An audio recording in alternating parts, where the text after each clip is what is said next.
Hey everybody, welcome back to our channel. Another episode of Totally Amazing Mushrooms. And we got quite the lineup for you today. And we're going to start with a really beautiful, little tiny mushroom. This is Chlorosoboria aeruginosus. Beautiful little blue mushroom. These guys, their mycelium stains this wood blue, and woodworkers love to use it.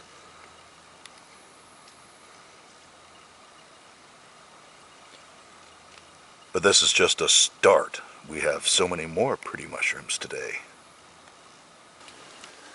Yeah, mushroom hunting in the fall can be sometimes a bit of a challenge when you have the deciduous trees dropping their leaves all over the place.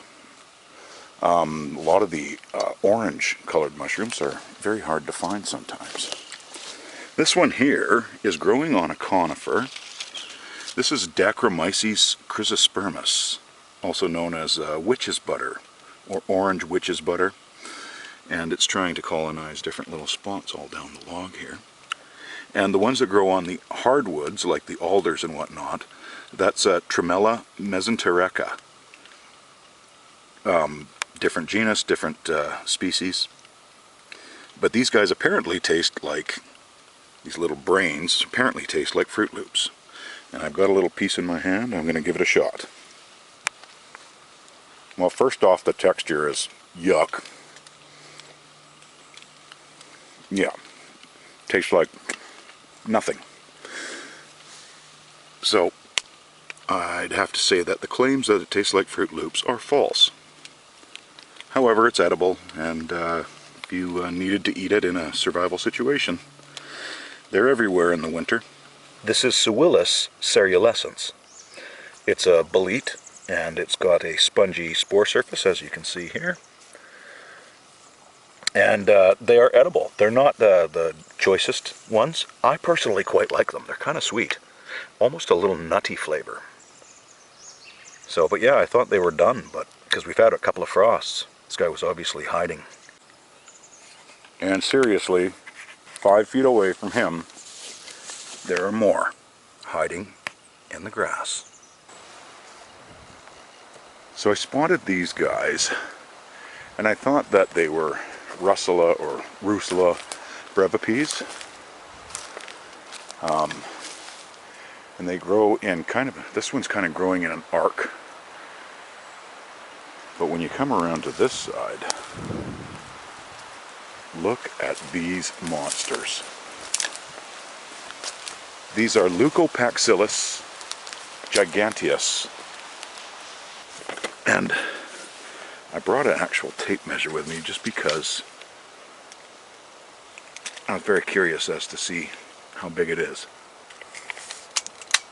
Alright, let's take a look-see. So going from one side that to the other, exactly 12 inches. Wow. What a monster. I don't really want to pull this one up just because it's done such a magnificent job of its growth. I'll try and get the camera underneath a little bit so you can see the underside. Pretty. I'll lift up one of the other ones that are a little bit smaller, not quite as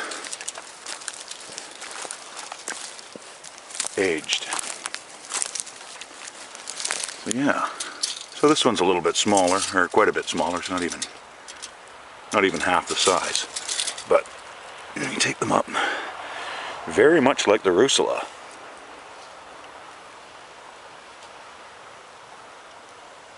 But they've got a much longer stipe, which is what gave it away for me. I believe the Rusula brevipes means stocky stem, or short stem. But these are not those. So in one of the earlier videos, I showed you the cat tongues buttons, the brown newies, and look at how much they have grown. You see why they're called cat tongues. Pseudohydnum gelatinosum. And look at how gelatiny they are. But they're all down this log. Just keep going. And there's even new little nubbies right there starting to grow. And a couple of days they'll be out. There, yeah. Really, really cool little mushroom. So this little orange beauty hiding in amongst the orange leaves, I thought at first it was a candy cap. But I took one home and dried it out, and when you do that, they're supposed to smell kind of like maple syrup. So how do I know it's a lactarius? Well, if you cut the gills, it'll start to leak a creamy white fluid, kind of a latexy fluid, like this one here. I just nicked the gills. And that's one of the telltale signs that you have a lactarius. And this is the white elfin saddle, Helvella crispa. If you can see the stipe, it looks like a bunch of cables kind of wrapped around each other. These guys are in the phylum Ascomycota, and instead of having gills or being a polypore or having like a sponge surface or teeth, these guys have asci, which are little sacs full of their spores, and they release them as they were growing along. So I showed you earlier the Helvella crispa, which is the white one on the right, but right next to it is another one, different species, same genus, Helvella lacinosa. They are related to the morels, and apparently in some of the countries in Europe, if you boil them twice, read an incantation, light a candle, and maybe ring a bell, they're apparently edible. Well, you rock on with your bad self. But, do your own research and draw your own conclusions as to whether or not you think they're edible. And as I was looking for some suillus to harvest, they're pretty much done anyways, but I came across this little beauty hiding under the leaves. This is the panther cap, an Amanita pantherina variant Panthernoides. This guy is, oh, there's another little one right there. So these guys, the very telltale of these mushrooms is one, the scabers on the top, and the other is this egg sac that the whole mushroom comes out of. And these little scabers are actually parts of this vulva, this egg sac. And, when they're just in that egg sac shape, they can be very easily mistaken for a puffball, which are edible. So you always want to make sure you cut open your puffballs, and if you see like a miniature mushroom inside, it's an amanita. Don't eat it. But they have amatoxins in them, and I believe muscimol is one of them. And they will degrade your liver until, you go into a coma, your body starts shutting down, and eventually, most likely, will kill you. If not, you will be sick for a very, very long time. But on the plus side, it is hallucinogenic. Anyways, nice to look at, take pictures of, do not ingest. So you can see that this red-belted conch was on an upright tree, but after it fell, he readjusted himself to have his spore facing down. Look at all the water droplets coming off of that. Beautiful.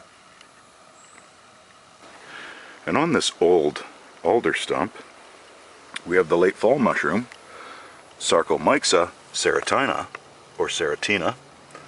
And these guys, I love these guys, and there's more young ones down here. They look kind of like the banana slugs. Gross. And then right on the alder and right next to it, we have a flush of Pleuroptopsis longinqua. And these guys are, they're edible, but they're very, very gelatiny and very thin-skinned. So not really worth harvesting. And these are quite a ways up the tree. I'd have to have a stick, maybe lash my knife onto it, but yeah, but right next to it, these fall oysters are really, really good. I fried them up in olive oil the other day, and they turned out like French fries, mushroom French fries. Very bizarre. So bizarre. And I think everybody who was ever a kid knows what a puffball is. And this looks like to be, it might have been gem-studded, I'm not really sure. It might be the pigskin. I am not really up to date on all the puffs. But you can take your boot, see, boop, and there go the spores. So we're just proliferating this little fella. And baby girl, you can step on it too. Yeah, so these are the pretty mushrooms. The purple deceiver, it's a long name, Lacaria amethystio occidentalis. Very much just a beautiful little mushroom. They are edible, and yeah,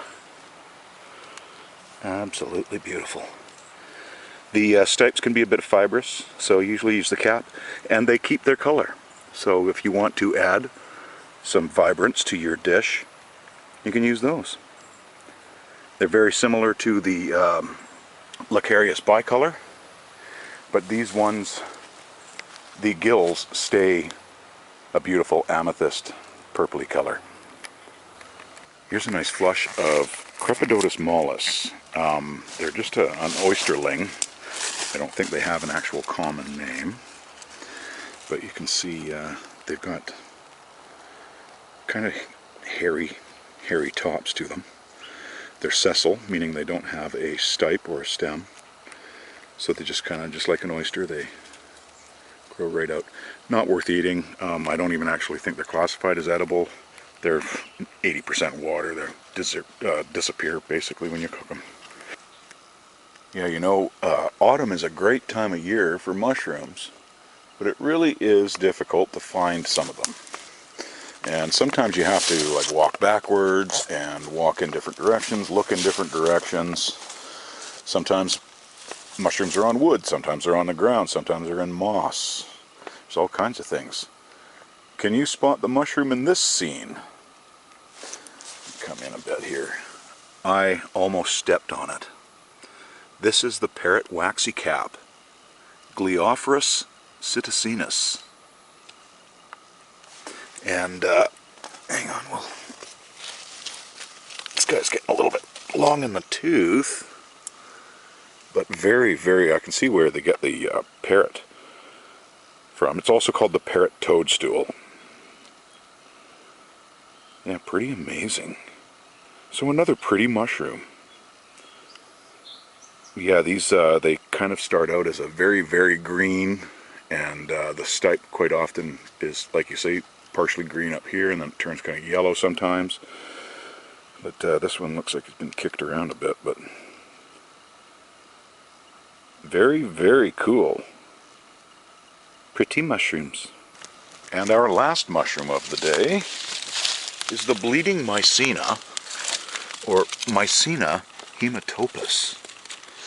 These guys are amazing. So you can see I nicked the side there, and now it's bleeding. It's not blood, but it's the lifeblood of the mushroom. Very, very interesting. I'm actually going to put a bigger nick in it and give you a better example. I'm just going to put the camera down for a sec. There we go. Isn't that amazing? Who would have thought it? The bleeding mycena.